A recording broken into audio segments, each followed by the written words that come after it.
Hello and welcome to the Happy Families podcast. Thank you so much for joining us today as we unpack Sandy's question, a single mum who has a 13-year-old boy who is non-compliant. That's kind of what we're talking about today, Mrs. Happy Families. When the kids don't do as you ask, when you've sat down, you've had the conversations, you've built the structures, the rules, the processes, and the kids just go, meh, I'm not into it. Today, we will help you to know what to do when the children are not playing ball. How do we fix this challenge and get our families on track, especially when we're flustered, stressed, overwhelmed, overworked, and have too much on our plates? That's next. Stay with us. Hello and welcome to the Happy Families podcast, where you get real parenting solutions every single day. This is Australia's most downloaded parenting podcast, and we are two of Australia's most experienced parents, I think. Can I say that? We have 6 children. Our oldest is in her. Can I say we're experienced parents? I think we are. I think we've done the hard yards here. Yeah, maybe just take the most experienced. Okay, two very experienced parents. Raising 6 of our own daughters. Our eldest is in her late 20s. And I actually have my grandbaby at my feet as we speak. Yeah, if you hear when you say your grandbaby, she has scissors. She's cutting. Are you aware of that? She is. I gave her things to cut. All right, okay. So she's 2.5, and that's I'm why she's so quiet. Feeling really nervous. If you hear any noises in the background, it's because we have a 2.5-year-old that we're looking after today while we record today's pod for you. So, without any further ado, if you have any questions that you'd like to hit us up with, a tricky question, go to the super simple system at happyfamilies.com.au, scroll down to podcasts, click the record button, start talking. It is really that easy. Or you can send us a voice note to podcasts at happyfamilies.com.au. Here's the question that Sandy sent through. I've gone down a few rabbit holes with several episodes, so thank you. I appreciate all of your help, especially the recent perimenopause episode. That was great. I'm currently wondering what to do when you have all the routines set up and you set up the screen time and you collaborate with your child only to have them withdraw, lie, not do the routine or task on their own without being asked or nagged. He's an only nearly 13-year-old. I'm single, nearly 52-year-old, and we seem to be stuck in this endless cycle of I talk to him about the expectations or the plan ahead of time. He does nothing. I repeat and ask. He becomes silly and defensive, interrupts. I call out the bad behaviour. He feels accused and rages. He stays in his room getting distracted by anything and everything and nothing. And I'm a single mum juggling years of stress, legal battles, parenting battles with the ex, work stress, an aged parent who's had a stroke with very little support, aka none. And when I do call out his poor choices, I get meanness, disrespect, and rage. The trust has been eroded, and though we're both trying to rebuild that, I'm feeling really resentful that he still doesn't do things on his own. Please help. All right, Kylie, any major themes that jump out at you as you listen to Sandy's plea? I don't want to say it. I feel like every day we're talking about the same thing, but screens. No, I know, like parenting is screens, isn't it? Wow. Yep. Okay, so... And I'm feeling all the feels for you, Sandy. It's already hard. Like life is hard as a parent, but Sandy's doing it alone and has been through some pretty serious things from her voice note. It sounds exhausting, and honestly, I would go further. It's like sometimes parenting is just brutal. So we're doing it together, and it's exhausting. Yeah, we're talking about a 13-year-old boy who's been through the same things. I would say, Sandy, please know you're not failing. It's just really, really, really hard what you're trying to do. At the risk of being solicitous, I've got a book called Boys that you can get for 27% off at booktopia.com.au right now that might be useful. But let's give you a serious answer here to your question. Let me ask you a question, Kylie. When I call out your poor choices, so Sandy literally said, this is a direct quote, when I call out his poor choices, I get meanness, disrespect, and rage. And we don't like that when a 13-year-old turns around and rages at us and is disrespectful. Maybe she needs to just come and spend some time in our house, because we never have that response. There's never any rage in our home, ever. There's just gratitude that we've pointed out their wrongdoings, and they're just so eager to make it right. So I was gonna put it in an adult context, like when I point out your poor choices, or you point out when you point out my poor choices, I usually express appreciation, but I might be the only one in the family that does that. You're looking at me You're strangely. hilarious. You don't, firstly, let's make that very clear, but you are very good at coming around in time, but in the moment. It's pretty hard, isn't it? And It's really hard. No one wants to be told they're getting it wrong, especially when you know you're getting it wrong. That's even worse. Yeah, so he's already not doing the thing, whatever the thing is that you've told him to do. He already knows that you're frustrated. Then you call out his poor choices, which really means, in his mind, you are making bad decisions. You're being irresponsible. You're disappointing me. You're not a good person. I was about to say that the actual crux of it is you're a bad person. That's what you hear. So now he feels ashamed. And so he responds with meanness and disrespect and rage because he's feeling accused and judged and feeling like he can't get it right. But more than anything, he's just feeling unworthy. And the thing is, Sandy, like, you're not wrong that he's not doing what you've asked. You're not wrong to point it out. Is that what you're saying? No. Like, he's not doing what he's asked. That's actually correct. But the calling it out approach, that doesn't fix it because no one wants to be fixed. All it does is it creates this shame cycle. He doesn't do the thing. You call him out. He gets upset. It erodes trust. I mean, the word that Sandy used was, I'm becoming more suspicious, right? I'm becoming suspicious of everything because trust is being eroded so much. So the first shift, I think, in my response to Sandy's question is we've got to move away from correction and direction. Got to move away from calling him out. Got to absolutely get to a point where we can say, just stop the calling it out. Well, we're in this vicious cycle now. It's just this repetitive behaviour going round and round in a circle, and there's no way to get out of it unless somebody breaks the cycle. Yeah. The second thing that I think is really important here, Kylie, is we're talking about a 13-year-old. This is developmentally normal. It's awful. It doesn't make it right or good, but it is developmentally normal. And so as he's trying to figure out how to separate from you, the easiest way to do that is to do what he wants, not what you want him to do. He's creating his identity.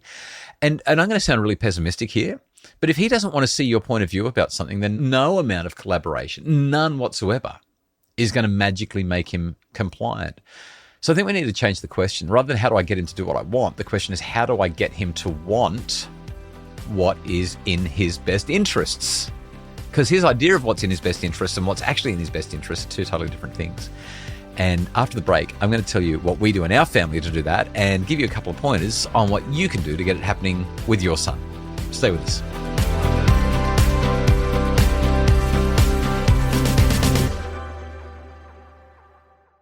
We're back. It's the Happy Families podcast. How do you get the kids to endorse, buy into, accept, identify the value of the things that you're asking them to do when they want to do exactly the opposite? Stay up all night, eat ice cream, not do anything that they're being asked to do, spend time on screens, and so on and so forth. Don't you just give in? Some people do. That's why we have so many of the challenges that we have in society today.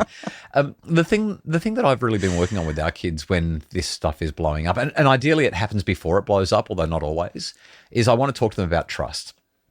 So I'll literally say to the kids, what does it mean to trust someone? Here's the definition of trust. Trust is when you believe the other person is going to act in your best interests. And then I'll ask the kids, regardless of their age, do you trust me? Do you believe that I'm here to act in your best interests? Or am I just here to act in my own best interest? Did I have you to make me happy, or did I have you because I wanted you?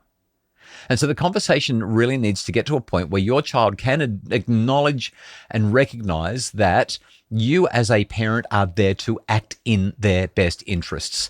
If there is no foundation of trust, then you cannot have a meaningful, positive, progressive, productive conversation. It just doesn't work. I kind of feel like if we're at the stage that Sandy's at, I'd actually be simplifying it even more. Yeah, go. And it goes back to those 3 questions that we sit down with our kids every week. It's like, what's going well in our family right now? And what's not? What's not? And hopefully there's from his perspective, you're always on my case. I can't do anything right. That's what he's going to say, right? He's going to pull out all of the things that make his life hard. And as a parent, you're going to say, well, I've got good reason for it. Yeah, but you don't. No. Like, resist. Yes. Let him talk. Let him share with you what's going wrong. Hopefully he'll be able to see that there are some things that are going well and really kind of lean into those things as well. You know, acknowledge them, celebrate them, be grateful that there are some positives. And then when we're able to talk about what's not going well, we can then collaborate together and say, So what do we do about it? Yeah, so you're moving into explore, explain, empower. Yeah, Yep. so I think that has to come first. So I'm going to argue that the trust comes first, right? If you don't trust me, then you're not going to explore, explain, and empower with me. And I've found when we've had a couple of really tricky situations in the last few months with our kids, when I've said, do you trust me? Do you think that I'm here to act in your best interests or mine? And they've gotten to the point where they're like, no, actually, you do want to act in my best interests. Once we can get to that point, then I can say, great. So if you trust me, what's actually going on here? Let's explore this. Let's understand what's working, what's not, and let's problem solve together. I just feel like that gives you the foundation. Either way, both of these things can work in harmony. You could go with your 3 questions first, or you could go with my question about trust first. And really, Sandy, that's where I would be pointing you. There's one other conversation structure that I might point you to as well, and that is that you could just say, what do you want our home to feel like? We've done this with our kids a few times and it's worked really nicely. What do you want our home to feel like? So this is not what rules should we have. It's not how much screen time is okay. Just what kind of home do you want to live in? What does a good day look like? What makes you feel happy here? That's another variant of what's working. But it's got a goal focus. It's got a let's look to the future. If we could design how our family actually felt, what would we design it to feel like? We're not talking about rules here. We're talking about the feelings. Yeah, when we sat down and did this with our kids years and years ago, I remember just asking them if they could pinpoint their happiest moments in family life. What were we doing? What did they look like? What were we doing? What did they look like? Who was there? Just helping them to connect with that feeling. Because if it hasn't felt like that for a while, it's really hard to say, well, I want it to feel this. And if you know that your family has been happy before, that means that it can be happy again. Yeah. Right. So and then, you understand what it felt like. Yeah. You deeply understand what it feels like. So if that's what was the happiest moment, how do we recreate those moments in our everyday family life? Yeah. And that conversation is much more likely to build buy-in with a 13-year-old boy who is otherwise a little bit oppositional and wants to do things his way. We need to wrap it up here, Sandy. We hope it's been helpful. I might jump in with the final word. I would love to say just collaborate and everything's going to be fine. I don't really think that's going to happen though, because you're doing it alone. It's a really tough situation, big load, and a 13-year-old boy who's developmentally wired to resist you and has been through some really hard stuff just like you have.